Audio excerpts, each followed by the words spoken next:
Starting the episode off with the cough from Sweet Leaf right off the bat there. Hey there, Skullheads, I'm Snags. And I'm old Silky. Yeah, Silky's under the weather. It's a bit. Our second episode where I'm sick. No, I was sick on the last episode. Oh. You're sick on this episode. No, I did old Sicky once before. Oh, I see, yeah. All right, so we're going to rap about the legendary Black Sabbath. We gotta rehash. We missed something in the recap year in review episode. I'm going to give you cats a complete rundown on the history of Black Sabbath in this episode. This is the first episode of season 2, but as Silky alluded to there, we got a couple things we're going to get through first. First of all, last episode we did a rundown, kind of a look back at the first season, all the episodes in the first season, and we forgot to look back at the Ben Snakepit episode. So we did, after our comic book mega episode, I mentioned Ben Snakepit at the end of that one, and then it just, the light bulb went off. I was like, this cat, Ben Snakepit, does these indie comics that I like. He's like a punk rock Charles Bukowski, Charlie Brown. You throw all those elements together and you get Ben Snakepit in comic book form. And so I just reached out to him, emailed him on his website, and he was like, yeah, man, I'll do an interview. So that episode, which we skipped over in our recap, was after the epic comic book episode. Funny story from that is, behind the scenes story. Ben Snakepit, he's a comic book, indie comic books guy, but he's also a musician, and he was actually the first bass player in The Sword. Which is an incredible band. Yeah, and was in a band with JD, the guy who runs The Sword. Before The Sword, they all moved to Austin together and started playing together as The Sword. And then Ben was moonlighting with another band and went on tour with that band. And while he was out of town on tour with that band, JD kicks him out of The Sword. Yeah, he gets an email, and so he's like, well, fuck you, JD. Yeah, he says this during the interview. He tells the story. He's like, fuck you, JD. I don't care if you're listening. And from that email, they'd never spoken ever again, which that was the end of that friendship. And The Sword went on to be hugely successful, and none of Ben's other bands came anywhere near us. They actually, Sword opened for Black Sabbath, I think, didn't they? I believe so, yeah. Yeah. So anyways, we always give these episodes names, and we thought it'd be funny to name that episode Fuck You, JD, an interview with legendary comic books icon Ben Snakepit, or whatever And so we post it like that. I send him the link, and immediately I get this email back. Oh, hey, can you not call the episode "Fuck You, JD"? We thought he'd get a kick out of it. So if you notice, like all of our episodes, they have a title and then a description, and that was originally titled "Fuck You, JD," an interview with underground comics legend Ben Snakepit. And that one doesn't have a title anymore. I just said, okay, yeah, we'll change it. And I just took the title off. So it's just called An Interview with Ben Snakepit or whatever. Wacky behind the scenes shit that you don't get anywhere else unless you I'm sure the people that listen to the last episode now feel complete. Yeah, that's important. So now on to season 2. And the Snags and Silky show. Yeah. And before we jump into the history of Black Sabbath, I got to review this deep cut flick I found on Amazon. It's called Badass Monster Killer. And it's basically, if you've ever seen The Forbidden Zone, which is Danny Elfman, the composers, and the guy from Oingo Boingo. It's his only directorial effort.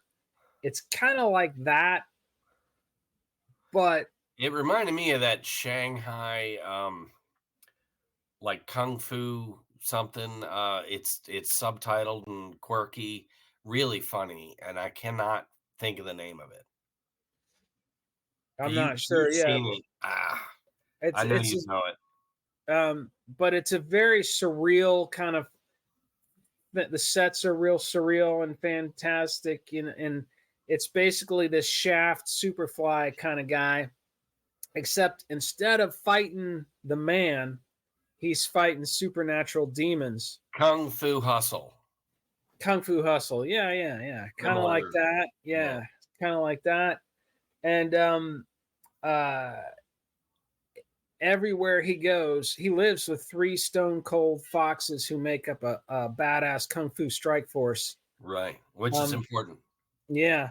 But everywhere he goes, there's always hot chicks around. And whoever the guy that directed this, Darren Wood, he also did about 10 or more years earlier, he did another one called Planet of the Vampire Women, which is good. It's not as good as Badass Monster Killer, but both of them, it's just nonstop tits, which Yeah. is what you want to see in a low budget, movie like that. So, but this one, the story is tighter. The set design is awesome, and it's just a really fucking hilarious thing. So the main cat's name is Jimmy Chevelle. He lives in Camaroville. He works undercover for the Department of Supernatural Security, and he fights demon gods intent on enslaving mankind. Crazy ass monsters, just weird acid trip type of monsters that he's fighting, and lots of tits. So that's it. You cats have to get on Amazon and watch Badass Monster Killer. Yeah, and you can't really dislike a movie called Badass Monster Killer. No, I mean, it's just it's just it not. is like if you go see Nuns with Guns and you're upset, that wasn't that good. It's called Nuns with Guns. I mean, Yeah, what did you expect? what did you want? Yeah. Anyways, I and then there's this cat's last name is Wood. Darin is his first name, last name Wood. So you gotta wonder, is this Ed Wood's grandson or whatever? But he's a better filmmaker than Ed Wood, so probably not. Probably a bigger budget. Even though it had that kind of cartoony thing, it was right. It was a good time. Yeah. All right. So now that's our movie review. Yeah. Now on to the main subject at hand: the mighty, legendary, massively influential Black Sabbath. Hit us with some wisdom, so with this episode, this is long overdue. We just the episodes came each week or however long it took, and we just never got to it. So this is our finally, like, man, we've got to do the Sabs. But I want to just kind of give you a brief origin of the band. After World War II, Europe was war torn and destroyed in many places.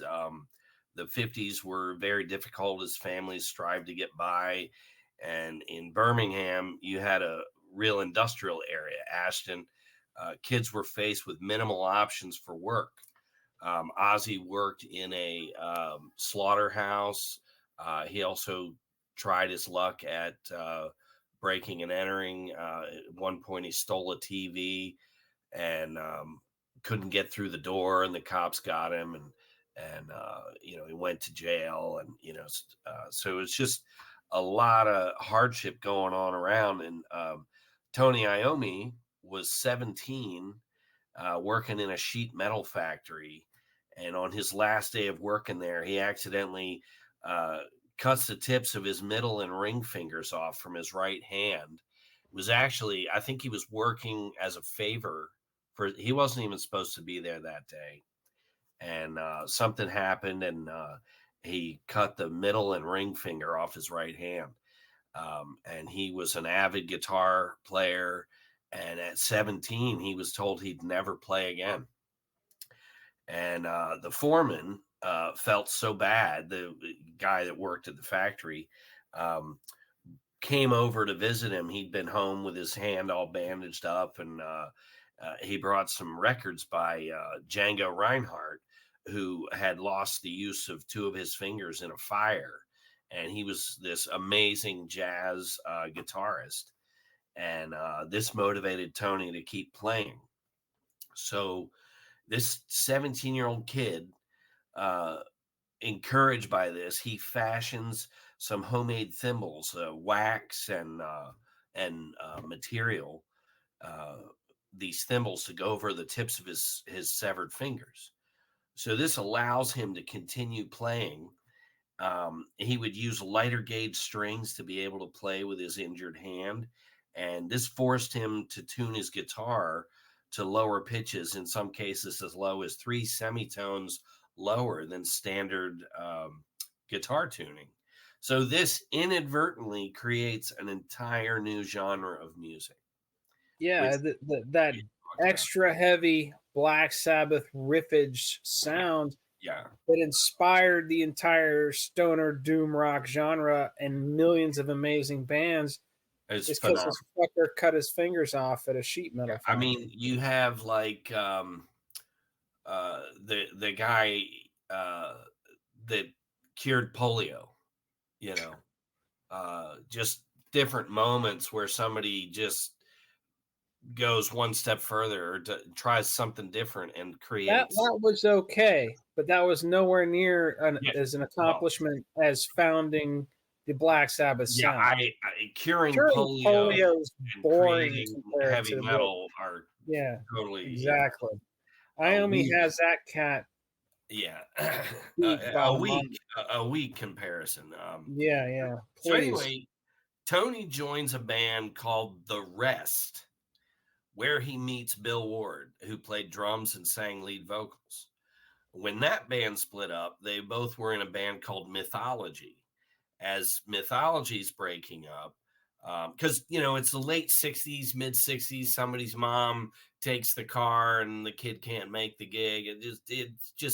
It was a tumultuous time for band in that stage. They're all young and girlfriends and bullshit, and but anyway, Mythology breaks up. Another band called Rare Breed is ending as well, and the singer of Rare Breed puts an ad in a local music shop that says Ozzy Zig requires gig, has own PA. And those epic few words to rhyme and sound cool, this would lead to Ozzy getting his fellow Rare Breed bandmate, Geezer Butler, to join as the bassist for a new band. What year was this? 68. God damn, because Ozzy Zig really... Ozzy Zig sounds a lot like Iggy Pop to me, but it would have been too early for that influence as far as the name goes. Well, it's Ozzy Zig because that rhymes with gig. Yeah, I get it. And he, but so the story goes that Tony and Bill Ward go to this, answer this ad. They go and ring the doorbell, and Ozzy's upstairs all bummed out that Rare Breed broke up, and he doesn't know what he's going to do. He can't get a job. His father said, you're either destined for the factories or prison. And so the doorbell rings, and one of his sisters answers, because Ozzy's like one of like 6 kids. And he walks downstairs to Bill Ward and Tony standing there. And Tony's like, Jesus Christ, this Ozzy? Because Ozzy and Tony went to school together. And Tony used to beat the shit out of Ozzy in school, like the playground bully. Yeah, I could totally see that. Yeah. He'd always, smack Ozzy around, thump him in the head and shit. But so they form the Polka Tulk Blues Band. And after 2 gigs as a 6-piece band, they fire the second guitarist and the sax player. So that would have been crazy to see. So Yeah. somewhere there's a guitar player like, yeah, I used to be in polka. Yeah, just I need chips. Yeah, please get me my chips. I don't want to hear about what band you used to be in. I don't know who polka till, you know. Yeah. Well, they were Black Sabbath. Sure, they were. And can I get some Yeah. get some fucking ketchup with that? Eat some vinegar with these with this fish. Oh. Anyway, they shortened the name to Polka Talk, and then they decide that they just don't like the sound of the name, so they changed the name to Earth. And Earth, they did this in like September of '68. So in '68, they're basically a blues band. They have a few original songs that have they're on YouTube. You can find them. When I Come Down and a song for Jim. There's two others. I can't think of what they are right now, but all four of those can we'll probably find the link and put those. They're really a must hear. You know, it's certainly not Sabbath, but you can definitely hear Ozzy, and they're more blues oriented at the time. And then Tony leaves the band for about 3 weeks and joins Jethro Tull, believe it or not. And there is footage of Tony playing with Jethro Tull in the Rolling Stones Rock and Roll Circus. So you can see Tony Iommi playing a couple songs with Jethro Tull. I believe in the footage in the movie, Tony's just off to the left, and you kind of see his arm, but you can definitely hear him playing. And so during Wait a minute. So you're saying in the movie Rolling Stones Rock and Roll Circus, you can see Tony Iommi's arm. Yeah, but he's playing, and he's on the album. El Condor. El Condor in the house. You got to say what's up, buddy. Say hey. Got to say what's up. We're talking about Black Sabbath tonight. Okay. Say Ozzy rules. Oh my God. Okay. You smell nice. He's had a bath. So the Rolling Stones Rock and Roll Circus CD, I believe, has 2 or 3 Tull songs on that mishmash of artists, and so Tony's all over that, and that's pretty cool to have. But then, so in that 3 weeks, though, Ian Anderson ran Tull like a business. So like at 9 a.m. everyone was in the studio to rehearse, and they rehearsed, and it was all very structured. And so when Tony came back, when he was like, I can't play this hippie bullshit, Right. And I think a lot of it, to be honest with you, we discussed how Tony Iommi's fingers. I really think he was not able to play what Ian Anderson wanted. Yeah. He needed to be playing slower, heavier shit, obviously. And play, I think he was his, some people are leaders and not followers, Yeah. And so Tony leaves Jethro Tull, dashes his chances of, because Tull was established. I mean, they already had 2 or 3 albums. He could have been in a subpar has-been band that only has one hit. He could have missed his chance. Yeah, it was, when Tull's good, they're really good, though. Greatest Hits, MU, has some good stuff on it, but Cross-Eyed Mary is good. Yeah, oh yeah, man. The Teacher, nowhere near Sabbath. They don't even approach the feet of Sabbath. No, Tony. By leaving them, he saved Ozzy. Drinking hot chocolate out of my Misfits mug today. Just whiskey. Well, there you go.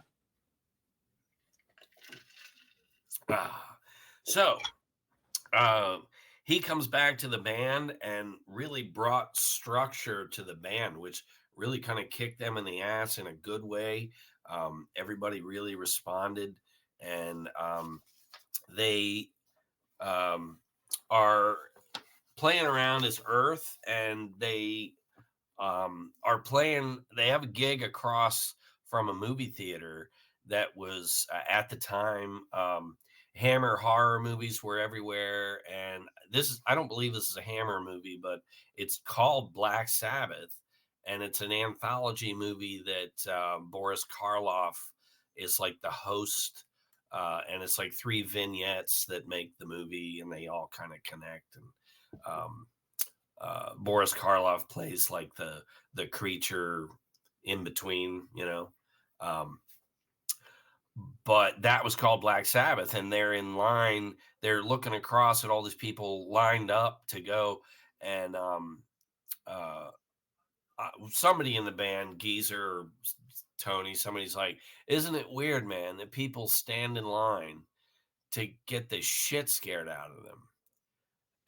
And they're all queued up to go, and and they start thinking like, damn, let's change our name to Black Sabbath, and we'll start singing kind of horror music, which evolved into just music about real shit, drug abuse, nuclear Armageddon, nuclear army, scary topics. And it went from there, and I just fucking brilliant. Some bands choose you, and I'm into so many different styles of music, but Sabbath really is like runs parallel with my love of the rockabilly, the roots of rock and roll. Wasn't your wedding cake to your current wife Yes, Master of Reality album cover or something?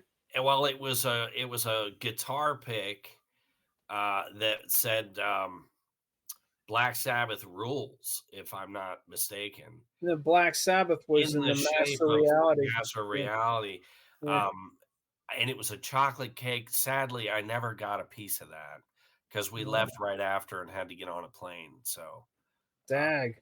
But and when she was walking, I was there. This is how I know all this shit. When she was walking down the aisle, you played "Fluff" by Black Sabbath. And the wedding, what do you call it? The wedding reception? Ceremony? The woman who sets everything, does all the the organizer, the fucking I don't know, coordinator probably. Wedding right? coordinator. That's a good word. There's another word there, but wedding coordinator about fell over when she's like, I'm walking down the aisle to Black Sabbath, and here's this. She was like, "Oh my god!"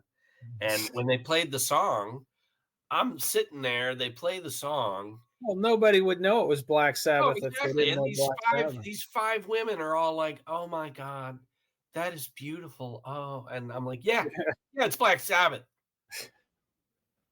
Figure it out, ladies. So they go over to Germany, February or January of 1969, and they record and mix and finalize the very first Black Sabbath album in about 30 hours, which you think about bands go into the studio and take a year and a half to make, Yeah, fucking Axl Rose took 15 years to make Chinese Democracy, and nobody listens to it. Nobody cared. Nobody cared, nobody bro. Gives a damn. And I would tell Axl Rose, I'm sure he's listening to our show tonight, bro. You canceled 5 consecutive Atlanta shows in a row. Each time, I'm done with you. Although they're newer. I had tickets to one of those. Yeah, and I think I told you, don't even bother. They're going to cancel, and sure enough, they did. Yeah. Just dead to me is I can't even waste the energy to say that. Their newer songs that have come out as singles only, I kind of like that that's what they're doing instead of a whole album.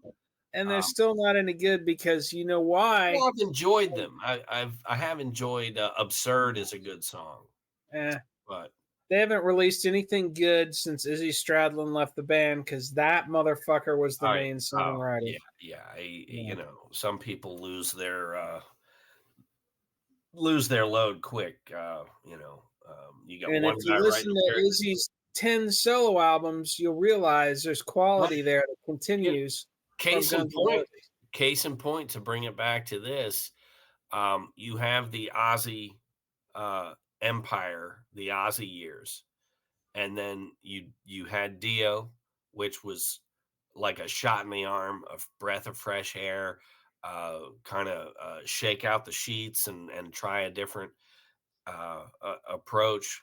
The lyrics were a little different style, but still in that era of us, you know, the blue collar punters, as they called us, the metalheads, just that whole era of early '80s, and then it kind of dissolved. But you know, once Geezer Butler is not in the band, he's the main songwriter. So now you have a completely different lyricist with those Tony Martin years. Those really should have been Tony Iommi solo albums. I think they would have been received much better.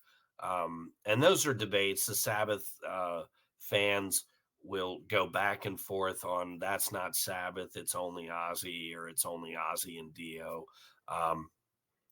Personally, I give them up to Ian Gillan because I do like Born Again. I like that album. But it's mainly nostalgia. It's like nostalgia for me. I was 12 years old, and you had that Sabbath, you had the Dio solo stuff, and you had Mob Rules. They were all three were still so close together, and having just come out, we were in hog heaven playing all that shit, you know. Yeah. But yeah, Geezer Butler leaves, and it changes, you know. But anyway, so we digress here. Let's get back to the timeline. They put that first album out, and it's got 5 songs, but there was a record industry kind of thing, and they did a lot with Sabbath, where you might have only 5 songs, but they add other titles to make it appear that there's more songs on the album than there are. Case in point, the first album, you've got Black Sabbath opens, and really this song being the first song on the album kind of symbolizes a call to arms. We all, you know, it opens with just this rainy thunderstorm. Off in the distance, you hear a bell tolling. And I heard this album at a very young age, and it just it awakened across the world the legions of fans that would follow. But you had Black Sabbath, then The Wizard, which is one of my favorite songs. Ozzy playing harmonica. And then Behind the Wall of Sleep. But on some releases, it's Behind the Wall of Sleep, NIB is all one, you know, they grouped it together. And then Sleeping Village and Warning. But they ran these song titles together. It's more so on Paranoid. Sabbath's first album, I guess it's only 7 songs, but some versions of it are it only shows 5 songs because they run them all together. What's funny, so I had Black Sabbath on cassette. I had it on vinyl. Probably an 8-track was in my house. Years go by. I'm working at Tower, and this kid Chris Jackson asked me, "Have you ever seen the gatefold?" And the only version of Sabbath that I had on vinyl was just the cover. I don't recall it ever being a gatefold. So he's like, excuse me. He's like, dude, I'll bring it in and you can see it, And this before we had cell phones, this you would have just taken a picture and texted me. But so he brings the record in and I'm looking at it, and it's this upside down cross and this whole thing in the cross to spook people, the record company. And I noticed that there's a song on there called Evil Woman. And I'm like, what the hell is that? And he's like, dude, that's track 5 on the record. And I'm like, no, it's not. It's Wicked World. And he goes, what's Wicked World? Now we're like this, you got your chocolate and my peanut butter situation. So I'm like, okay, I have to borrow your record and I'm going to give you my copy. So he goes home to hear Wicked World for the very first time. And I go home and hear Evil Woman for the first time. And I'm like, you know me, I got to record it and redo my Black Sabbath cassette tape. What was going on here was he had the European edition and you had the North American edition. Yeah. And had no clue at 18 that there was this Sabbath song I didn't know with Ozzy. Yeah. It was epic. But it's funny, and we switched records and then, but I thought that was cool to have. And that was a cover. There was a band called Crow, and they had the horn section and everything. And they were pressured to do a cover song. And the early manager, Patrick Meehan, I believe, if I'm not mistaken, he wanted them to do this song by the Crow, and so they did. It was a B-side to Wicked World, and so that's the long lost Sabbath song. Really, the only non-album track they ever did. They were, and when they first started kind of making an impact, they were considered dangerous. I remember watching this New York Dolls documentary, and they had this footage from the early 70s, and they're interviewing David Johansen about what bands he likes. And, they're like, what are you into? You check out the new Stones album. Everybody's assuming New York Dolls, they're into the Stones because they're like a bad version of the Stones. Yeah. And he goes, no, I like Black Sabbath. You could just tell, like, it was this dangerous thing to be into at the time. The record company pushed this kind of Satan worship thing, and there were other bands that burned candles and looked pretty damn spooky up on stage. And Sabbath were just 4 blokes from Ashton. And their lyrics, I mean, you listen to, most of their lyrics are actually calling for, peace and all that. Geezer Butler was a vegan all the way back, did all these drugs, but would eat, potato soup. Right. Because meat is murder, but let me. I'll huff a pound of cocaine, but I ain't touching the hamburger. About 13 seconds, yeah. So the first album doesn't really do well, but comes out in February, I believe February 13th, 69, and so they tour, they do Europe and stuff, and they're gathering February 13th of 1970. 1970, okay. They recorded in 69. They're gathering a following, mainly blue collar workers that like the rock, the heaviness. And what's funny is there's stories of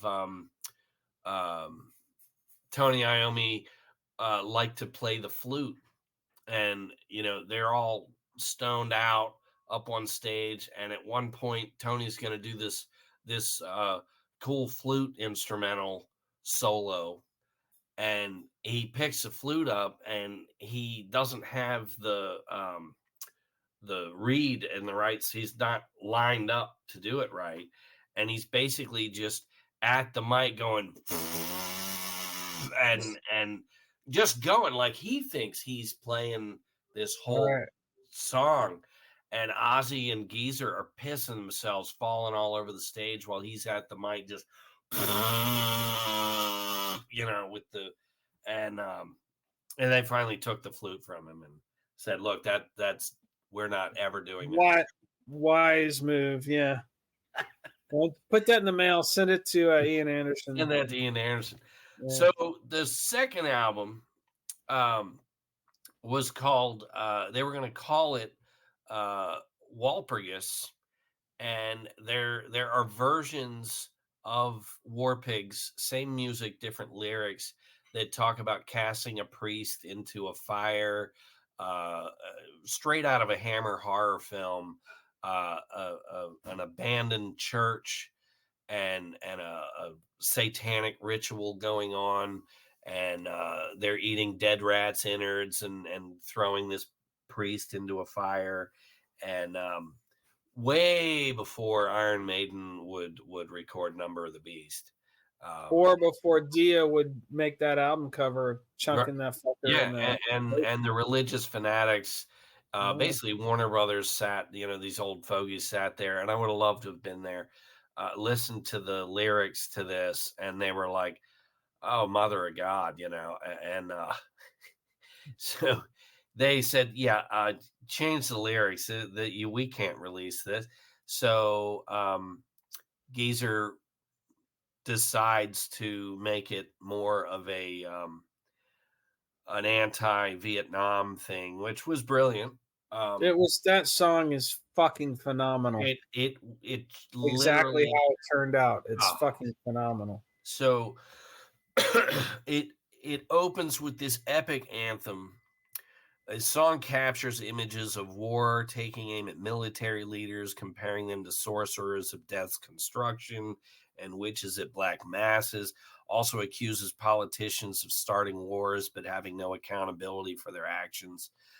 Song opens with a type of plodding guitar, bass, and drums, almost as if trudging through the mud and debris, followed by a siren that soars about all the music. And Ozzy sings a cappella. The guitar accents Ozzy's opening folly of images of death and destruction with sharp exclamatory chords, almost like seeing these guns that they would have seen firing, and all the smoke and the flame, and it's all in the lyrics.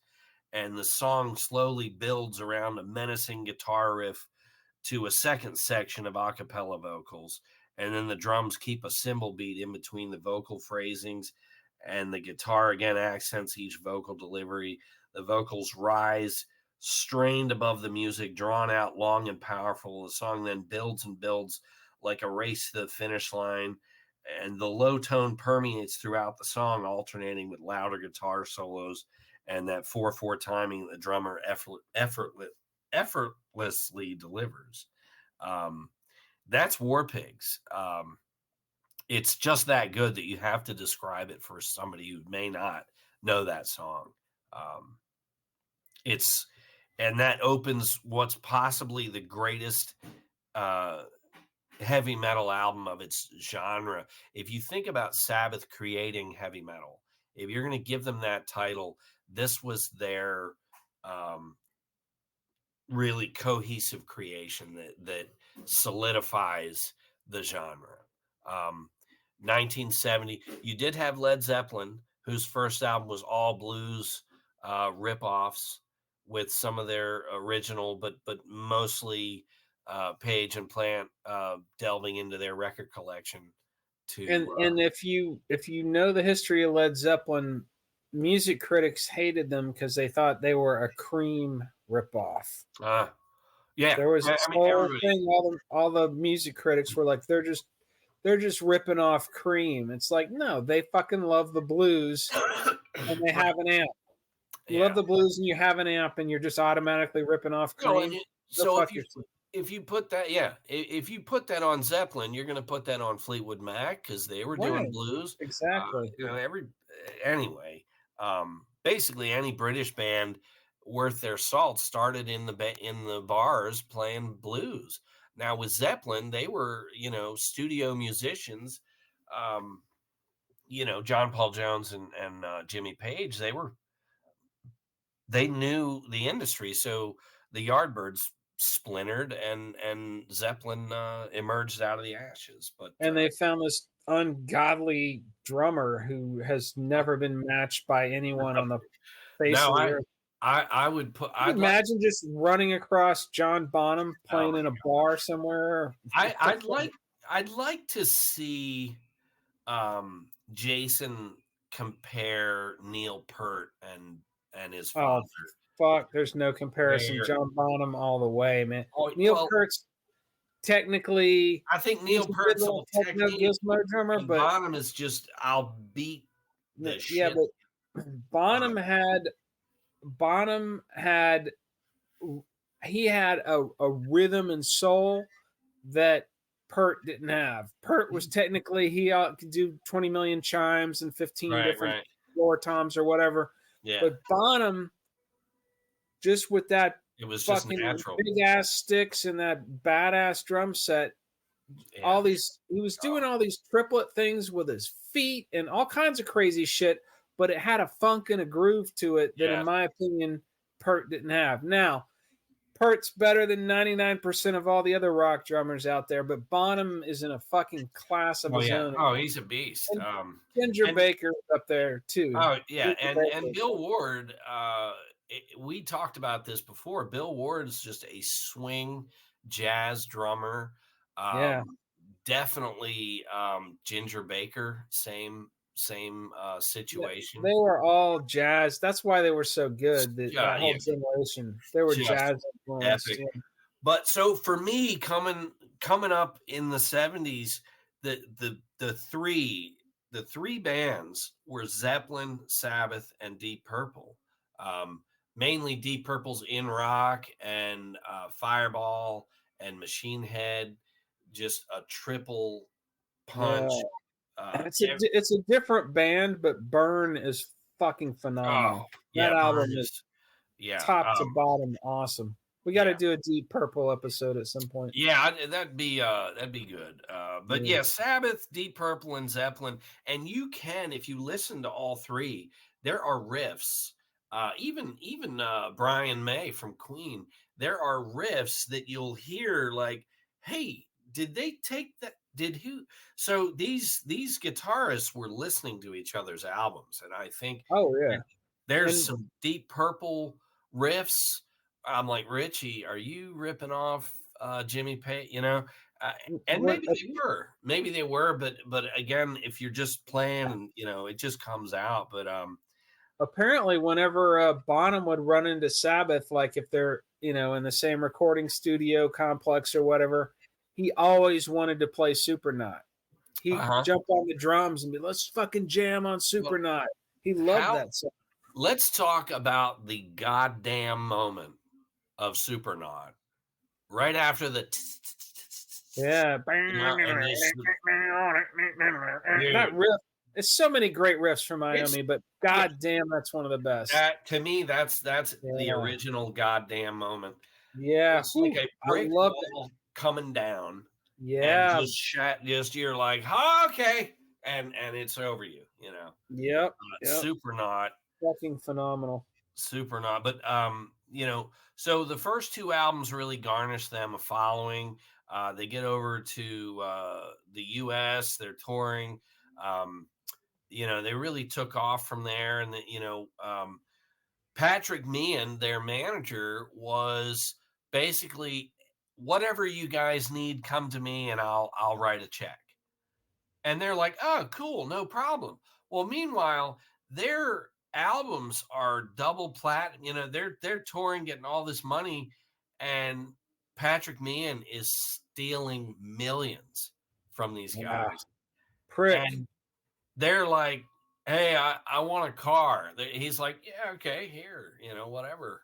And just writing them, and so by the mid 70s, they're fucking broke, Let's talk about were you going to cover the I'm looking on the Wikipedia page for Paranoid, and there was a precursor to the whole Judas Priest suicide controversy that happened with the Paranoid album, where this nurse was found dead between a pair of speakers in her apartment with the album Paranoid on. Oh wow. Committed suicide most likely, and they actually took that shit to court. In the 70s? Yeah, this is a precursor to the whole Judas Priest thing. And precursor to Ozzy getting with Suicide Solution. Yeah, so let me read this really quick before we move ahead. on from Paranoid. 1974, nurse Hillary Pollard from Rawcliffe, North Yorkshire, was found dead between a pair of speakers with the Paranoid album on her turntable. Good God. She had overdosed on sleeping pills with a small enough dosage to make suicide inconclusive. However, the album's possible influence on her potential suicide was still mentioned at the inquest, but ultimately it was decided that Black Sabbath were not to blame for her death. Fucking duh. Yeah, well, they had some sense. This is before the satanic panic of the 80s. And so Tony Iommi is quoted here. A lot of the words in the songs, a lot of the moods of the songs are aggressive, especially in the early days. Satanic, if you like, that was the way it felt, so that was the way we played it. But it got out of hand. With Paranoid in England, for instance, there was a girl found dead. A nurse, she was, dead in her room with our album on the turntable going around. And it was taken to court. I'll tell you this, she probably got high, put that on because she liked that, and laid down, and overdosed. Yeah. So he concludes here by saying it was taken to court, saying that it was because of the album that she was depressed and killed herself, which was totally ridiculous, I think. So there's early foreshadowing of some shit that happened later on. That whole satanic panic of the 80s, horrific. Anyway, so they August of 71 they released Master Reality, their third album. This was a massive record. If you think about the opening track, Sweet Leaf, actually taken from a brand of cigarettes that Geezer was smoking, called there was like a logo on it that said, "You'll love that Sweet Leaf," and he thought it was funny and wrote it as an ode to marijuana. And then After Forever, an epic song that's got the lyric, "Would you like to see the Pope on the end of a rope?"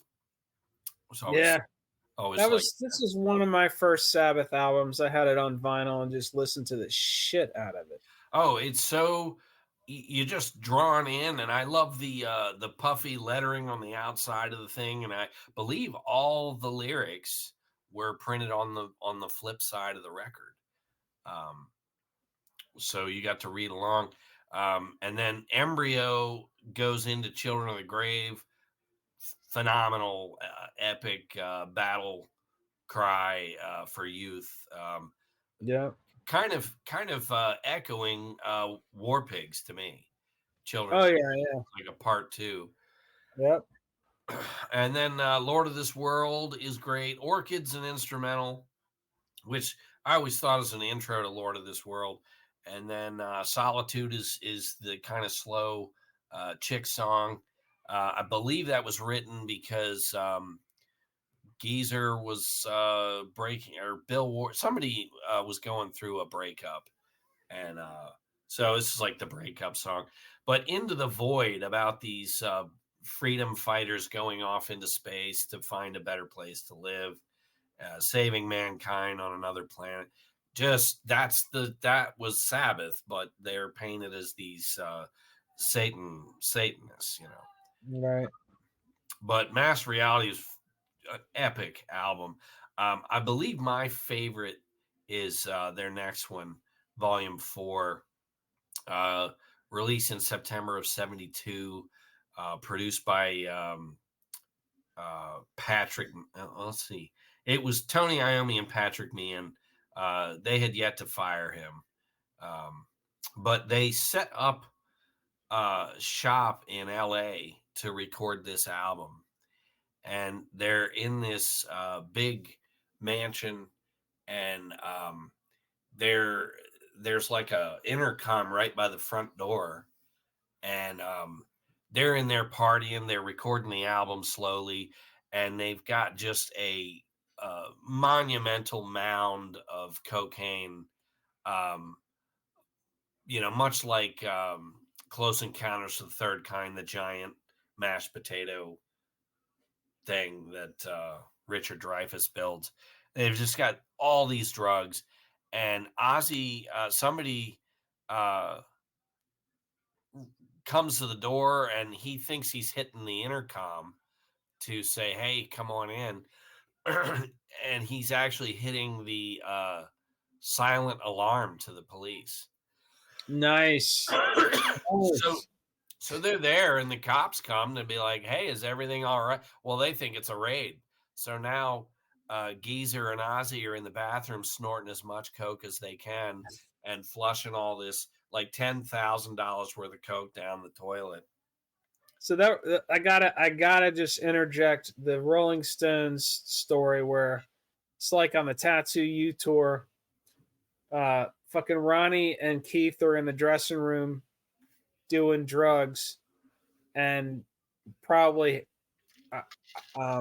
cocaine, but they're in there doing drugs. They got weed and cocaine probably, and someone knocks on the door, and they're like, "Who is it?" And they said, "Oh, it's the police." And they're like, "Oh my God." And they flush all their weed down the toilet and emptying the bag of cocaine down the toilet. They go open the door, and it's Stuart Copeland and Sting. Oh my God. Oh, the police. Oh, that's funny. So Volume 4 comes out, and it's, to me, this gave birth to all of your stoner rock. This album, Wheels of Confusion, Tomorrow's Dream, the epic Supernaut, Snowblind, Cornucopia, just this trudgy, muddy doom vibe. And I think that just influenced all those bands. Yeah. So many. You look at how influential Eddie Van Halen was. I think you could say the same thing about Tony Iommi, if not more. If you look at stylistically how many guitar players Tony Iommi influenced, it's the same, if not more, than Eddie Van Halen. It's just a totally different style, but he really spawned armies of followers. Well, and he would come out on stage and stand there, and always to me, I thought it's Christopher Lee, it's Dracula. It just terrifying. I met him on I saw the Born Again tour, and me and my friends would always go to the backstage door and hang out and try to meet these rock stars. And I had my little Mob Rules album that I'd run to the car to get. Nice. And he came out the side door, and I gave it to him to sign, and that motherfucker had an evil fucking presence. Yeah. And it wasn't a bad thing, but it was just like, you felt it. Just the vibe, man. It was like there was that guy had. It was like meeting Robert Johnson after he made the deal with the devil. It was pretty wild. Cocaine is a hell of a drug, children. Yeah, right. Cocaine is not. Anyway, so I was completely sober, and I'm telling you, man, that guy had a fucking presence. Nice. It was fucking wild. So November 73. Sabbath's 5th album, Sabbath Bloody Sabbath, comes out. At this point, they're flying all over the world. They're playing huge venues. They did the big Rainbow. Oh shit! Out in California, the Cal Jam. Cal Jam. Yeah, they had a big rainbow on the stage. Yeah, there's footage of them playing at that. Yeah, on YouTube. And it was the largest crowd that Ozzy had ever been in front of. And I would dare say, they're doing groupies. They're playing all over the world. They're in bigger houses. They actually have clean clothes. They have laundry. Groupies. They're still humble guys making music. Still a love of music, even up to Sabbath, Bloody Sabbath. I still feel that they were still kindred spirit, not realizing just how huge they were. If you hear the stories about how fucking wasted they were all the time, it's amazing that they recorded so many good albums and played so many awesome shows. While just being fucking coked out of their minds. Yeah, I would put that with every single band in the 70s. Foghat, Aerosmith, Black Oak, Arkansas. They were all snorting and cohorting. They were sucking, fucking, drinking, stinking, all of it. I know, but Sabbath is an extra level of drugs. I think it's phenomenal. Even Zeppelin. I mean, it's incredible that these guys were musician enough. But what sucks is the drugs take you away from musician, and now they're over to junkie. Well, the 80s probably wouldn't have happened without all the drugs. Because the 80s, everybody started fucking stinking. It's just incredible. You watch Jimmy Page up there playing Dazed and Confused with a bow, and you flash forward like 3 or 4 years, and here's he's playing Radioactive. Here's Hey Mickey, you're so fine, you make me. What the fuck? What the fuck happened? What is this? I remember feeling so gypped. I mean, and we even talked about it in the 80s when we met, just feeling so gypped because the 70s, there were just so many amazing, mind-blowing bands. In the 80s, there was one of them were dead by 80, 81. The 80s, there was good shit, but it was all underground. Black Flag, Minutemen, all that stuff. Yeah. But it had collapsed, and you had the punk movement rising up. But we were looking back on this decade that was we were just too young to have to quote Don Adams, missed it by that much. Yeah. God damn. Yeah. Anyways, so Sabbath, Bloody Sabbath is just them on fire. Sabbath, Bloody Sabbath, the title track, A National Acrobat, and Sabracadabra, and Spiral Architect. Those three, Metallica actually do a cover, and they medley those three brilliantly. Those are just epic tunes. Fluff is on there, and then Killing Yourself to Live is great. Looking for Today, Who Are You, and Looking for Today, they're kind of, to me, those are just kind of filler, but the album on a whole is untouchable. They've yet to do a bad one. You can take a couple off of a few of the albums, which I did for the playlist. I went through and really took about 5 or 6 from each album, and the playlist is in the ready for this episode. Then we got Rick Wakeman showing up on let's see, what album is he, what song is he on? Track 4, which was Fluff. Sabracadabra has Rick Wakeman on keyboards.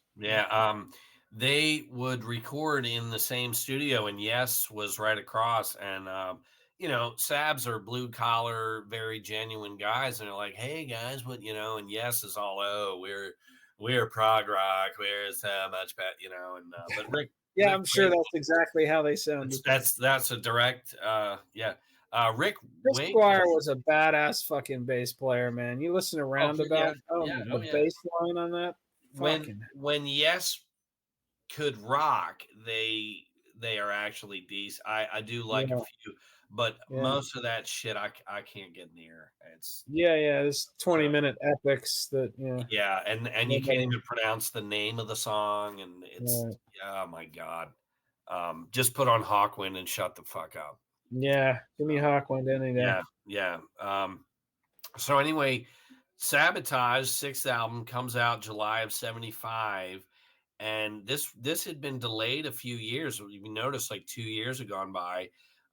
They were in a constant legal battle with Patrick Meehan because they were basically breaking even or broke, and really their trust. They had naively trusted this guy and thought he was a great guy. And what's funny is later Tony brings Patrick back in because he's like, I know what Patrick is, the devil, he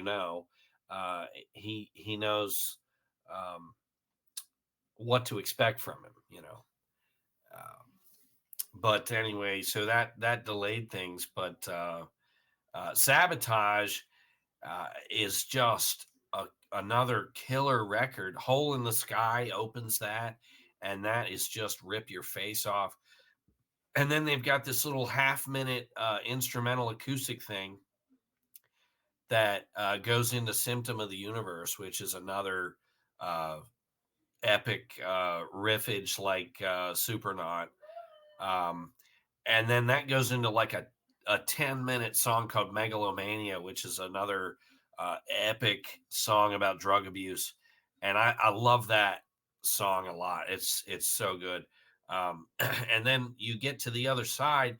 I believe Ozzy had left the band and they were screwing around with a tune called Super Czar, and they had a choir come in. And I believe there were lyrics written, but Ozzy was like, I'm not singing that shit. And so it ends up being probably wasted, passed out somewhere.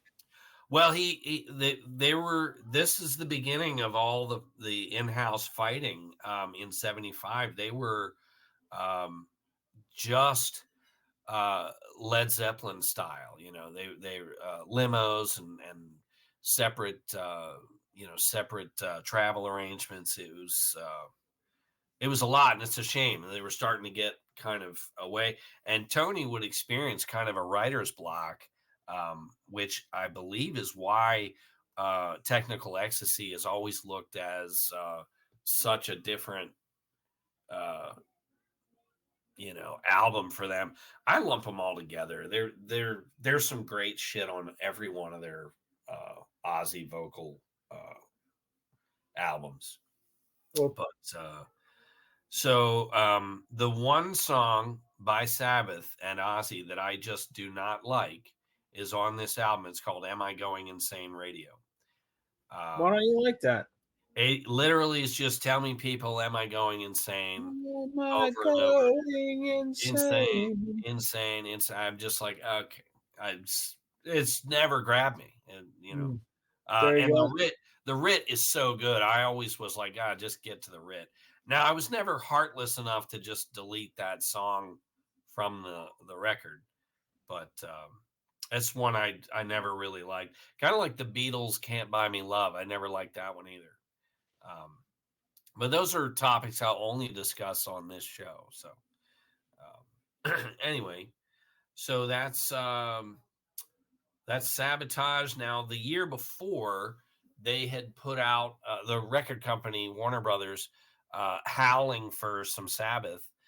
They'd put out a double record set called We Sold Our Soul for Rock and Roll, which a lot of people, this is before playlists and before mixtapes and shit. This was people's chance to have like a bunch of Sabbath songs all, so it was a double gatefold. It has some creepy chick laying on a cross. I don't know if it's the reflection or the angle, but her head's weird. not a very attractive lady, which I think is funny. Why not put an ugly chick in the middle of your album cover? It's There you go. weird, but yeah. So then in '76, Technical Ecstasy, which they recorded this in Miami, probably so Tony and the band could really get into the cocaine. This is Just go straight to the source, you know. straight to this is where Eric Clapton would record his 74 record, his kind of comeback from just massive drug addiction. Pete Townsend had rallied a concert in '74 at the Rainbow Theater and got Clapton and everybody, and it was kind of, hey, Eric, you're still alive. Let's get back to making music, and it really jump started Eric's, back into it, and that second album of Eric's that was really big. I can't think of the songs right now, but that was in Miami. So, another album full of J.J. Cale ripoffs and covers. Yes, and that album was so popular. I think Sabbath said, "Hey, let's record there. Plus, it's in Miami." Right. A win-win. There you go. I got a little Wikipedia stuff about the tour and the aftermath, but only when you're ready. You want to go through the song first? Well, just Backstreet Kids. Gypsy is on here. I love this song, and a lot of people go, I hate that song, or a lot of people hate Technical Ecstasy, and I think this is a great record. All Moving Parts Stand Still was great. Rock and Roll Doctor and Dirty Women, they still play that when they would tour. But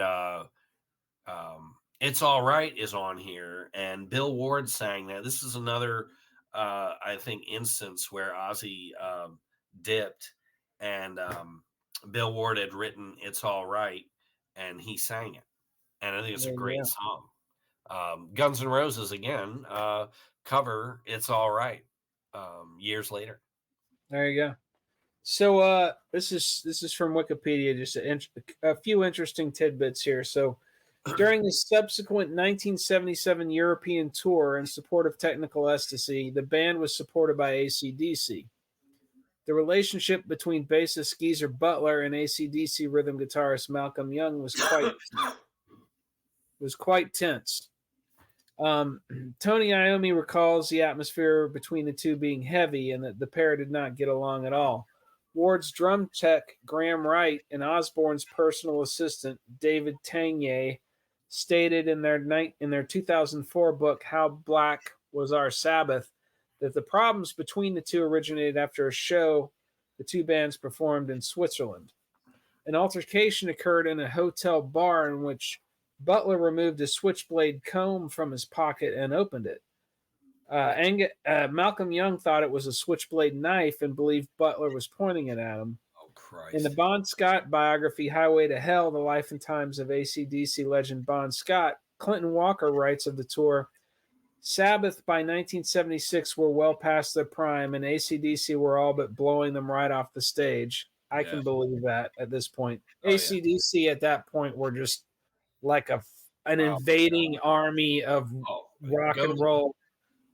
Go to that movie, that midnight movie that we saw, Let There Be Rock. Yeah. And What's Angus, that? They put they put a mask on Angus for oxygen. You were exhausted watching him run around.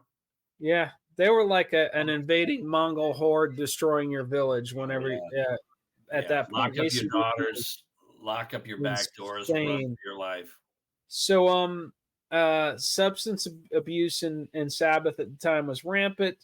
They also disclosed that during the tour, drummer Bill Ward had begun driving from gig to gig in a rented Winnebago because he started getting paranoid about flying. Yeah. Ozzy briefly left the band following the Technical Ecstasy tour. Although it eventually returned for the follow-up Never Say Die, the band temporarily replaced him with former Savoy Brown vocalist Dave Walker. Yeah, and there's photos, but they never actually. There was like a bandstand or some Top of the Pops, and Dave Walker actually sings something. It's in here. Yeah, the band wrote a handful of songs with Walker and performed an early version of what would become Junior Eyes on the Yeah. BBC program Look Here with Dave Walker. So That's it. now, of course, I've got to fire up YouTube and search Black Sabbath with Dave Yeah. Walker.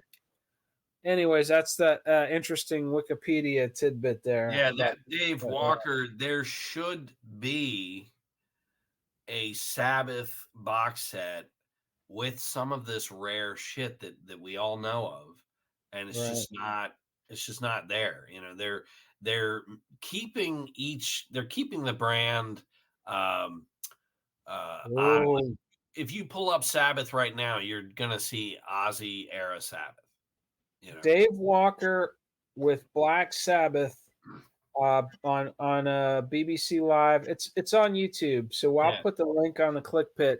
Yeah, that Dave Walker performance with Black Sabbath is on YouTube, and it will be on the ClickPit. I've got the recording of it. I've seen it. It's worth having. Yeah. And he's got a Rod Ellis kind of voice, the original singer for Deep Purple. So, if I got his name right, is his name Rod Ellis? The original cat from Deep Purple? I don't know. First 3 records. Now I'm not really sure.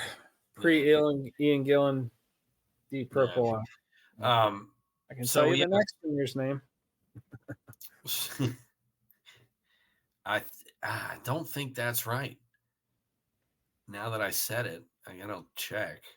Oh yeah, we got to get the first Deep Purple singer's name. Well, I mean, the guy sang "Hush" for Christ's sake. Yeah. Let's look that up so we can keep talking about Black Sabbath. Rod Evans. Rod Evans. There you go. Rod Evans. I had his first name right. Yeah. I knew Ellis wasn't right. Yeah. I'm proud of myself. That's anything else on technical SSC before we hit Never Say Die? No, that would be their kind of worst selling record, I believe, at the time.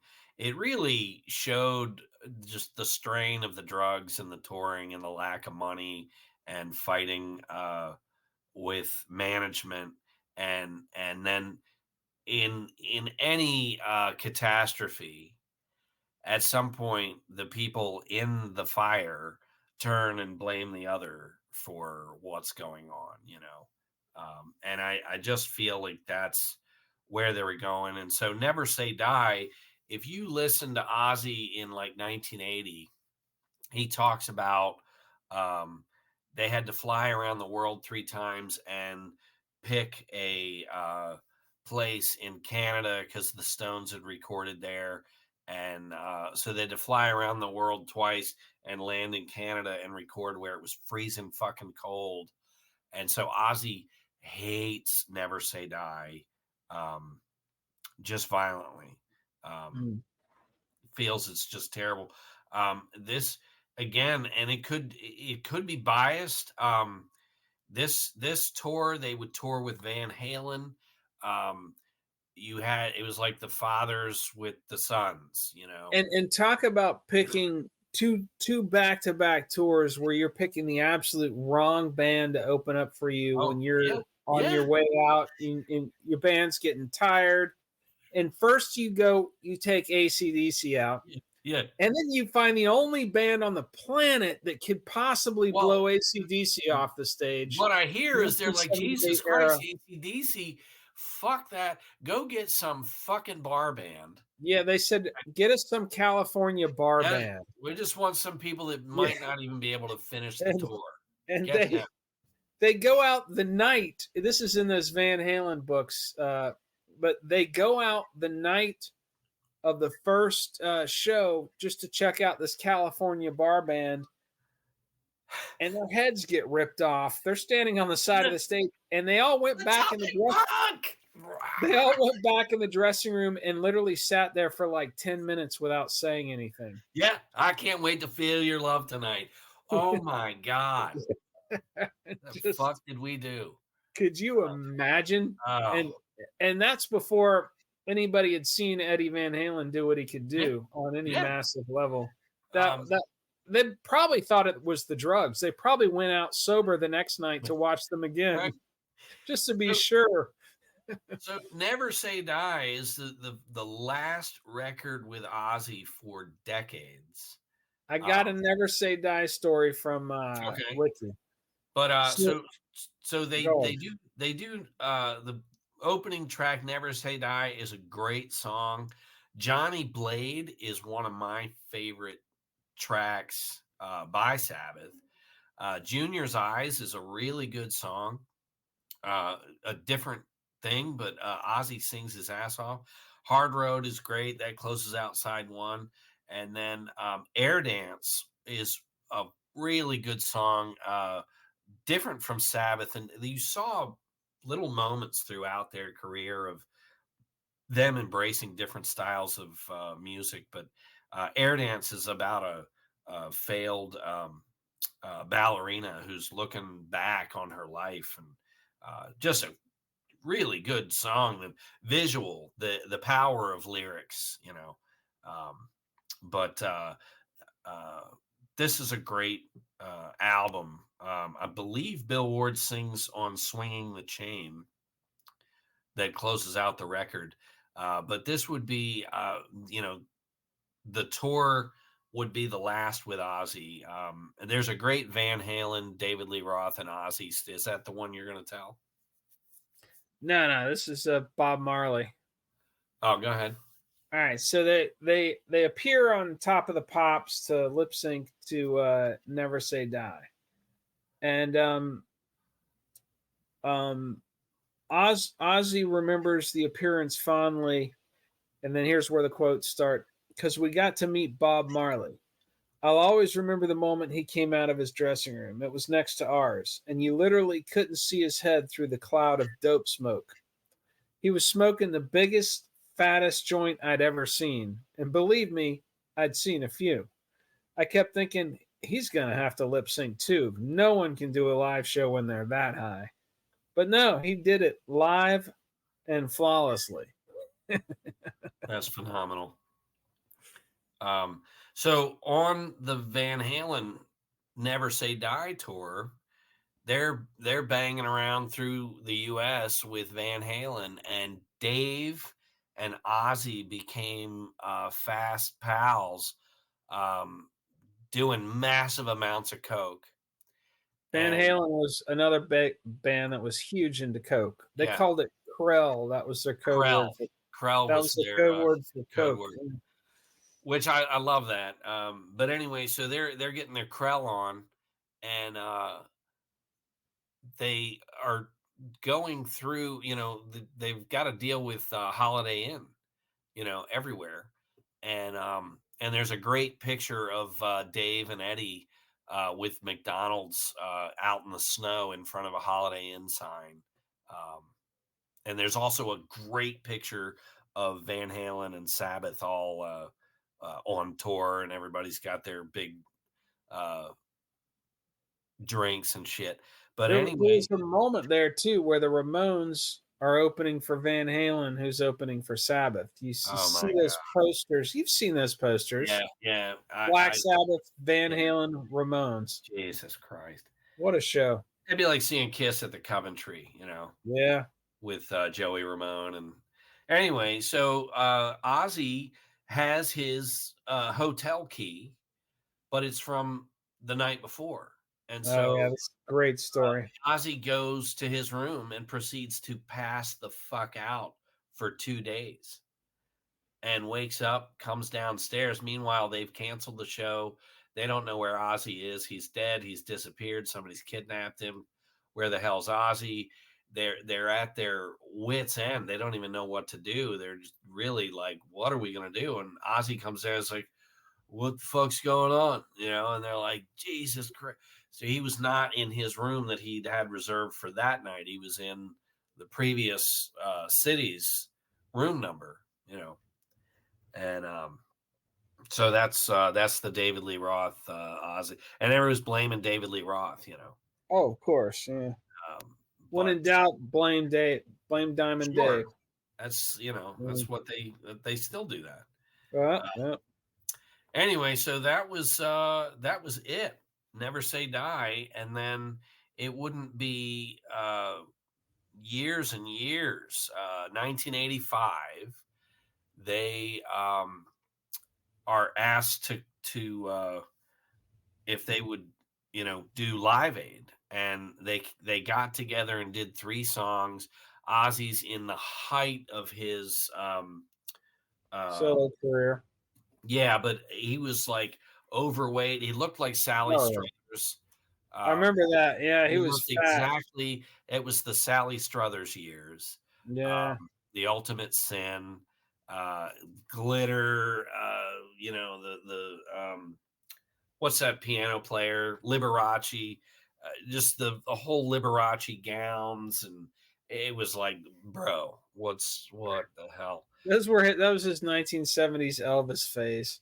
Yeah. He's probably eating the fried banana sandwiches too. Maybe, possibly. But yeah, so they get him together now in the Sabbath years. Tony, when you went and saw them, Tony was front and center, the guitar player. Tony was there. Ozzy was off to the right, and Geezer was off to the left.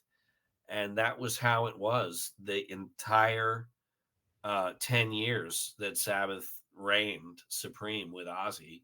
And so, the Live Aid, here's Sabbath had just gone so far down by 85, they could barely fill, small. Were they even together in 85? Sabbath, I believe. Was that when they had the cat from Deep Purple? What's his name? No, that was 83. And then Ian Gillan, right after the tour for Born Again, Tony's thinking, all right, we're going to not that cat from Deep Purple, the other cat from Deep Purple. Oh, Glenn Hughes. Yeah, was that 85? Was that when that Glenn Hughes era? Well, Glenn Hughes was 86. Seventh Star came out in 86.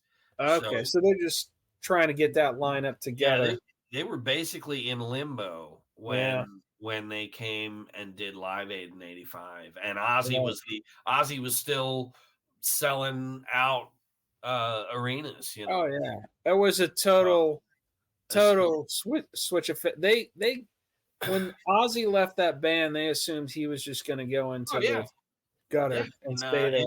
If it wasn't for Sharon and Randy Rhoads, it's true. He just would never. He would not have. He would have been a guy that died in an L.A. Hotel. Yeah. And it's so funny. You see these people. Oh, Sharon. I'm like, you motherfuckers. You wish you had a Sharon Osbourne in your life. She has propped that motherfucker up ever since. Since the late 70s. But there's even a saying, behind every successful man, there's a woman. And I wholeheartedly agree. Especially in this case. Good God. Yeah. I mean, I'm still here. My wife saved my life. I was on my way out, and here I are, Anyway. Didn't you pass out one time where you woke up and you're in the middle of your front doorway, and from the waist down, you're outside? Yes. So you were inside. True story. After my first, after my only divorce, I've almost said my first divorce. Divorce from the Terminator.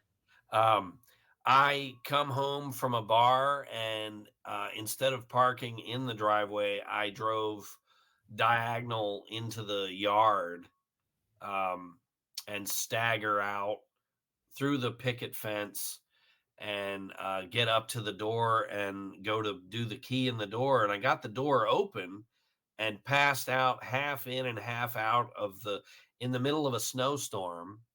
And my cat had curled up on my lower back, and I had to have been out for at least an hour. And the neighbor, she gets up at 4 a.m. and looks out. They had an elevated house. They look down into my side yard and see the kitchen light on. I must have left that light on because they never would have seen me if that light wasn't on. But anyway, she looks out and sees me laying there like that and yells at her husband to run down. The neighbor's dead. And he goes over. I wake up to this guy kicking my foot, and I'm like, what the hell are you doing in my bedroom? I thought I was laying in bed. I was totally comfortable. And from the waist down, it's out on the porch. Yeah. Waist up, you're in the kitchen. Soaking wet, snow. I would have froze to death if it wasn't for the cat. Hilarious. But yeah. Anyway, so they after Dio, we talked about that. Then you've got Ian Gillan, and they come off that tour with Ian Gillan, and Tony's thinking, all right, we're gonna do another album. Ian's like, yeah, Deep Purple wants me, and Ian Gillan kind of did it as a favor. He never liked Born Again. He did not feel like he was a Sabbath singer for what Sabbath did. That's the tour I saw, and he tore it up. They all wore the jewelry, and Ian Gillan is almost anti-jewelry, so they tore it up live, man. That was a fucking amazing show. There's a great Supernaut. Ian Gillan brings out his conga drums and jamming along while singing. It was phenomenal. But I agree that the songs they wrote together, Born Again, after those two Dio albums, it was a letdown. Yeah. So then Seventh Star comes about with Glenn Hughes. I gotta ask though. Yeah. So the switch up, the Live Aid, because I remember watching that live when it happened. The Black Sabbath reunion, they had the Led Zeppelin reunion. Yeah. So I was there at my friend's house watching all this shit live when it was happening. Queen played. That was a big gig for them. That was a huge gig for Freddie, for sure. Yeah. But they Sabbath comes out and Ozzy's front and center, right? Yeah. That's the switch up. Yeah. That's the change in the balance of power. Yeah. Right, it was like the little brother finally getting his respect. I'm in the front here. Yeah. Jack. Get over there, Tony. Off big to the draw side here, bitch. But so then started just the revolving door. Tony Iommi's whole thing was Black Sabbath, and he, because of the drugs, just could not keep the band. Geezer left. He had just a bevy of studio musicians come and it wasn't Black Sabbath anymore. Like, you literally didn't have anybody but Tony. So that's my argument. When you got these hardcore Sabbath fans are like, if it says Black Sabbath, it's Black Sabbath. And Seventh Star is a decent rock album, but it was supposed to be a Tony Iommi solo album, and the record label last minute decided to call it Black Sabbath featuring Tony Iommi. But he wanted it to be his first solo record. And then really everything after that, Eternal Idol, Headless Cross, those are all with Tony Martin, and they don't sound like Sabbath. They're very dated for the time. They're very keyboard influenced and a softer, flashy style. And if those had been Tony Iommi band solo albums, I think they would just be received in a better light. But instead, they say Black Sabbath, and then everyone argues. There you have it. So they did finally get back together in the late 90s, though. Hip us to how 92 they got Dehumanizer. They got Ronnie James Dio back. They got the whole band from Mob Rules back together. And Dehumanizer is a really solid record. And they tour. Meanwhile, Ozzy is doing his farewell solo deal. And, enough years have gone by. Hey, let's do a little set on my last show, and it'll be for the fans. It'll be something nice, and we'll put it on the live record. And so Dio's like, bullshit. I'm not opening for Ozzy, which I love Dio and everything you hear about this man, and he was such a genuine cat. And you're like, bro, why would you not, for the greater good, just go? Well, I mean, You're still Dio. You're still Dio. So basically, what the deal was Ozzy was offering. He was pretending like it was a farewell tour, like Kiss and all these people do.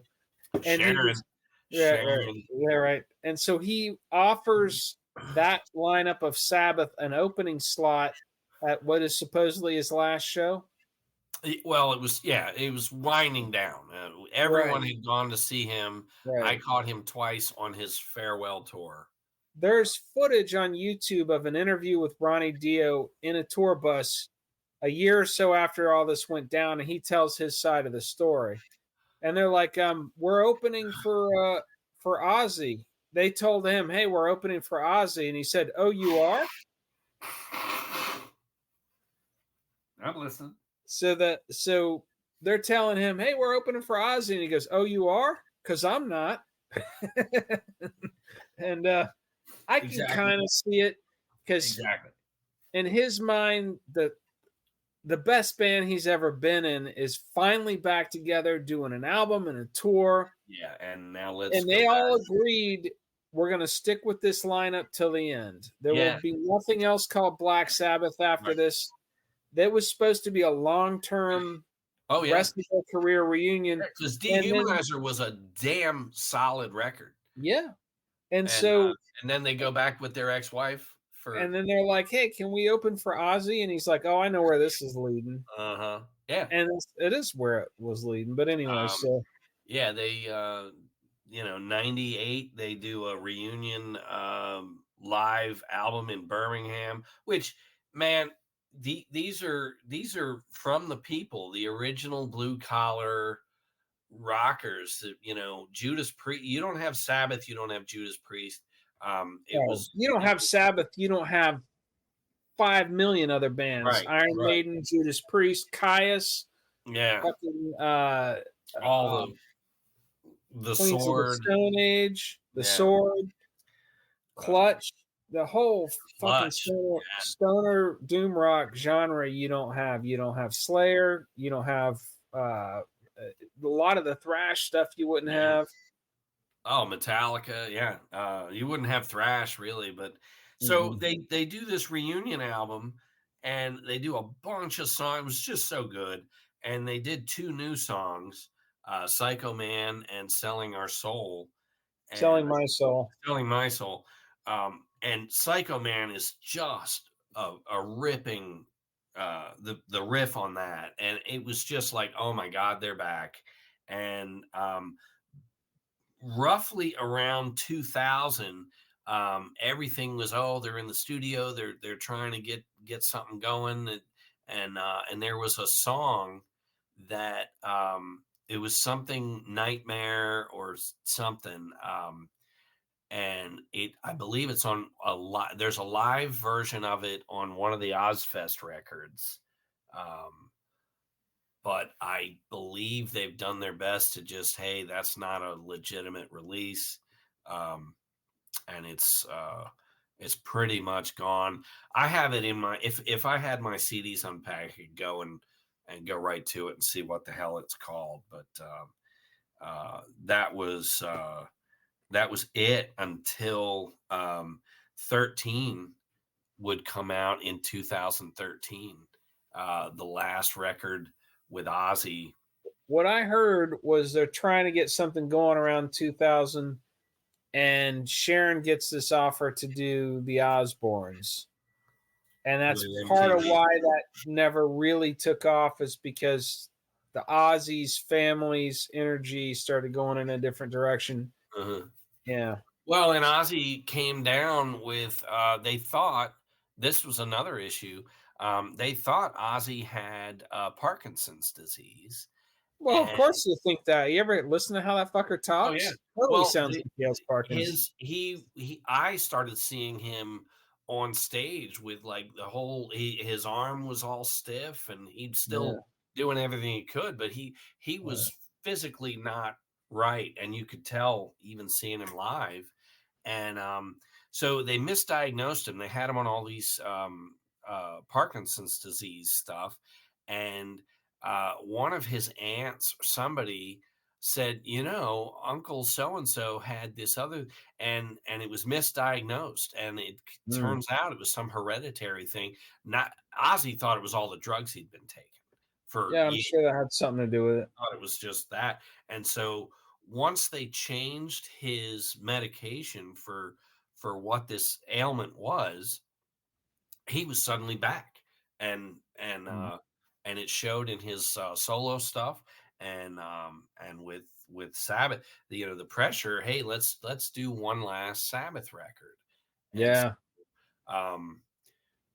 well, before that, the Dio had got back with them, and they decided to call the band Heaven and Hell, and they did 2 records, or 2 live records, and an actual album called Heaven and Hell, and that album's called The Devil You Know. And I dare say, being a Sabbath fan and loyal to Ozzy, The Devil You Know is actually a stronger record than 13. But there's some good stuff on 13. There's something about, and you see this relationship between singers and guitar players. Like whenever Eddie Van Halen played with Roth, he played a certain way. When he played with Hagar, he turned into Steve Harris and Bruce Dickinson. Yeah. And obviously the main singer for Sabbath is always going to be Ozzy. Yeah. But whenever Dio would get involved, the riffage that Tony would bring forth was it was a shot in the arm. It was always a shot in the arm. Yeah. An adrenaline shot for sure. Yep. And I think Dio was always better with Tony playing behind him. Oh yeah. Well, anybody would be. Tony's yeah, basically. riff monster. So then they did an album called The End, which has. Well, you want to talk about 13 a little bit? 13's got some good tracks on it. God is Dead is a really epic tune. Loner.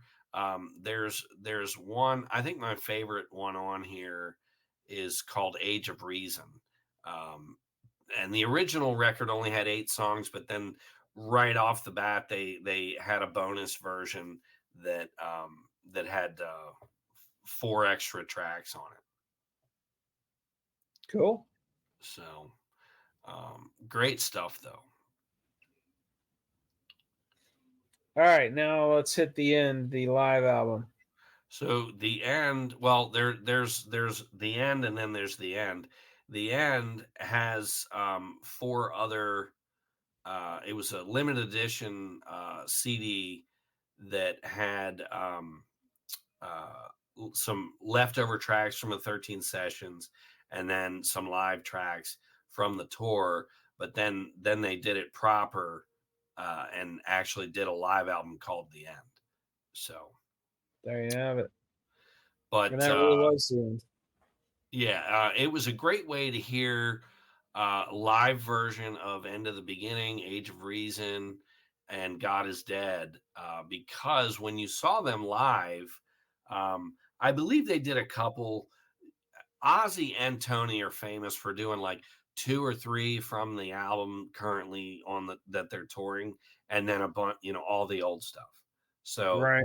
It's rare that you're going to hear more than 2. And this live EP thing, they did 3 from 13.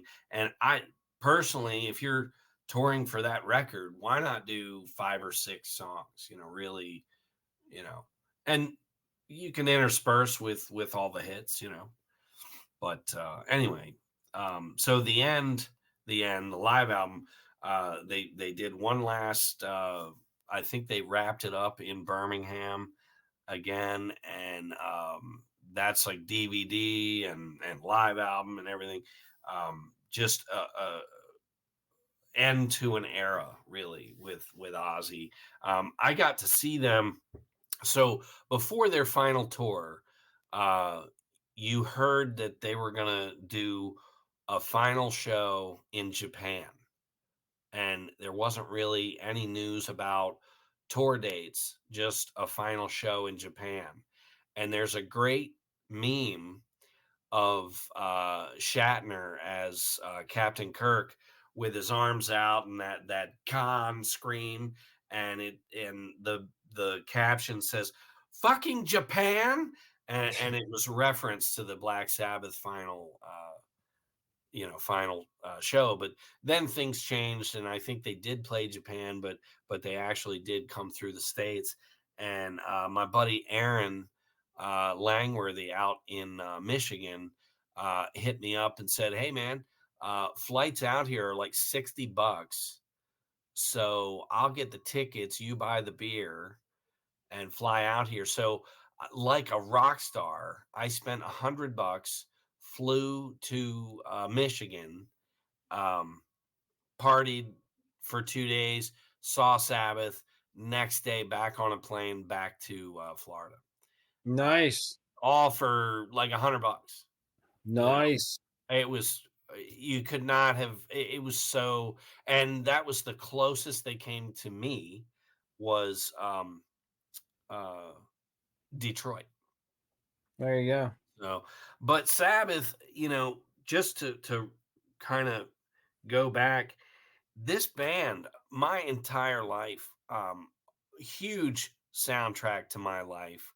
I can remember with a boombox, when you're a little thug teenager sneaking out of the house, cruising through the neighborhood on foot or on your bike, Moonlight and Planet Caravan playing, and you're like, oh my God, this is what they're, the Silver Moon, and just so many memories of obviously getting high and stuff, but just the love of music, the epicness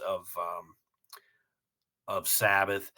When I was out in California in 2000, my friend Derek, I could never get him on the phone, and the time change and stuff, but I'd come out of a bar and I had a cassette in the car. It was like a Get Me Home cassette, and it was always volume 4, and I would put that on and be like, all right, Derek, I know you're across the country, but you got to get me home, man. And it was so unfair to put that on him. This mental, like, get my drunk ass home. Wait, yeah, this was your drunk driving cassette? Yes. Is what you're saying? Yes, the Get Me Home cassette. And one of many intelligent decisions Silky has made throughout his life. California is famous for their high cliffs and windy highway. And you were in Northern California, yeah. Never, I'd wake up the next morning and look out, my car looks, I'd be like, all right, sweet. But that's my volume 4, and to this day, I feel better when I'm listening to that record. So many memories with just the band as a whole, and all the other bands that came with, the Sabs. But we have another, when Black Sabbath did the reunion tour and they came through, Snags was, what's your story there with Christine and her boyfriend? Oh, well, you and I were making a short film. There was this girl at my work who was pretty cute. She had a boyfriend, of course, but we talked her into being in this short film that we were making. We used to make all these wackadoodle films. And this was about two rednecks, and she was some character in there. I don't even remember the short film. Right. But well, one day, like, she's there to film it, and we're her boyfriend's there to make sure we're not doing porn. Well, he with shows her, up to pick her up. No, he was there making sure we weren't doing porn with her because okay. He was there kind of watching, like, who are these fuckers that talked my girlfriend into coming over? And she's like filthy hot, and she had some succulent dick sucking lips. Anyway, she shows up, or he shows up to pick her up, and comes in like, this beefy, muscular. He's like, hey, and we start talking music, and we instantly hit it off. And this is the late '90s reunion tour, not the recent reunion tour. No, yeah. So maybe it was an Ozfest. It had to be. Okay. So we hit it off, and he actually had. I had been looking for years for a band called Holocaust that did a song called "The Small Hours" that Metallica covered. He actually had. Not only did he have the band Holocaust, he had that EP, and it was nowhere.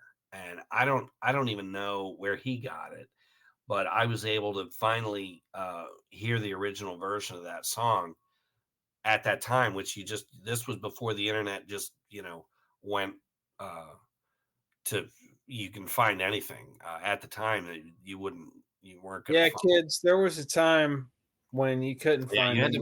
You'd actually buy any music you had. You had to know somebody that had the rare out of print shit if you wanted to hear it. You couldn't just look for it on YouTube. Let's call this guy, I don't know, Eddie. I just for the story's sake. So Eddie and I talk, and he says, "Hey, if you're going to that Sabbath show, when you get up to the show, look for us, and I can get you a place to stay that night, because you're up." We drove for hours to get there, me and Derek, and so on the way up, we're driving, and we're cranking the tunes. Eric fires up a joint. We're cruising down the highway in his pickup truck and passing the joint back and forth. Whole cab's full of smoke. And Derek says, "Don't look over, that's a cop." And so I immediately look over, and he's like, "Jesus Christ." And the cop gets out of the center divide and starts rolling next to us. And it's a canine cop.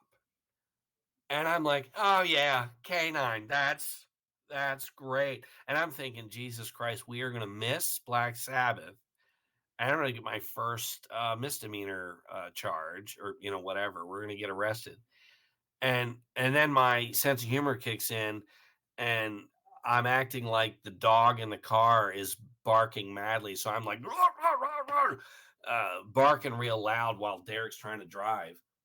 And I'm barking really loudly, and I'm like, "What do you smell, Bucky?" And Derek's trying not to laugh, because I'm pretending that the dog can smell the dope in the car. But anyway, we get up to the speedway, or it's actually past the speedway. So you get off, and there's the raceway, and it's massive. It's miles long, and I'm thinking, oh my God, if that's where the show is, our seats are going to suck. And it wasn't. It was, you drove past that raceway and got to the Starwood in North Carolina, and I believe that's where it was. But just a great show. But we get there, and there's 20,000 people there, and we're like, how in the hell are we going to run into Eddie? This was poorly thought out, and we ran into them bizarrely, and we're like, "Oh my God, hey!" And we visit for a minute, and we go on to our seats, and they go, and then after the show, we're like, "Shit, how are we, nobody's got a cell phone or anything. And we're like, oh my God, we are fucked. We're both stoned and drunk, and we're certainly not driving all the way back to Atlanta. And a lot of people have left, and we walk out and run into them again. So it was fate, but they got us back to this house, and we all pass out. And the next morning, the Eddie's parents come down, and there must have been 15 dudes in this house. And the mom sets out to make eggs, bacon, pancakes, just this massive breakfast before everyone gets on the road. It was the beauty of the metal. If you believe in the metal, it will provide. It got us a place to stay for free, and we were well fed. So that's my testimony to the power of the metal, and Lemmy for got to bring up Lemmy, and we also need to bring up Kiss because we haven't brought up Kiss yet. Jesus Christ! Yeah, Kiss, so Lemmy watching over all of us. Kiss will be doing their final show in a couple weeks. Thank God. So, there you have it. All right, yeah. I think we've run our course here. Yeah, you've got one last. You want to do that Bill Ward thing? Oh, you sent me some poem by Bill Ward. All right, we're going to close out with this. Since I'm always the one doing the talent performances. A special reading by Snags. This is a special reading of a poem by Bill Ward. Written only a few weeks ago. I'm going to lay this shit down. This is written October 16th, 2023. Yeah. The fog is laying low this morning, draping itself over the trees. I just came in to rest. I'm lighting the morning candles. There's been maudlin and anger, and I ask for an appropriate recovery. It's very still now. No birds yet. The incense is burning well. And I remember old friends now past. I've completed some work tasks. Took a few weeks. I'm happy with the progress. Some tea would be nice. I think art and musical expression is so good for our souls. The anger of loss or being pushed aside can be unbearable. I'm so thankful we have a place to burn our candles. I'm waiting till 8 a.m. when they'll play the Star-Spangled Banner. I'm waiting for the doves to stop by. Nothing yet. I can't figure out what my next job is. Fuck getting old. Missing New York of lately. London too. I'm lucky to be missing anything. Beware.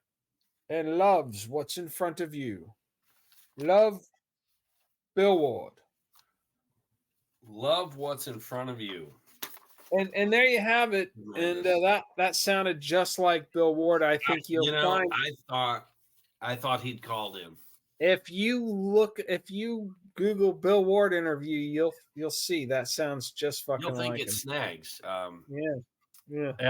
Epic, crazy, a fantastic. I believe he wrote that in preparation for the show. So, well, the anger about getting pushed aside, we know what he's digging about there. It could be. What's the poem called? Fuck Geezer, Ozzy, and Tony, I think is what he. Yeah. Where's my reunion tour money? I think. Yeah. Oh no, it's called The Fog's Here. Yeah. There's only one. There's only one hat. Yeah, and that's the Fog Hat. So that was actually a tribute to Foghat. Bill Ward wrote a tribute. Fantastic. I think it's time to end this episode. Yeah. Let's pull the cord, people. Black Sabbath. All right. So we got something planned for next week. Total switch up from this, but I think you'll find that one interesting too. So a new season. Yeah. All right. Peace out. Like Guinness Stout. Deuces.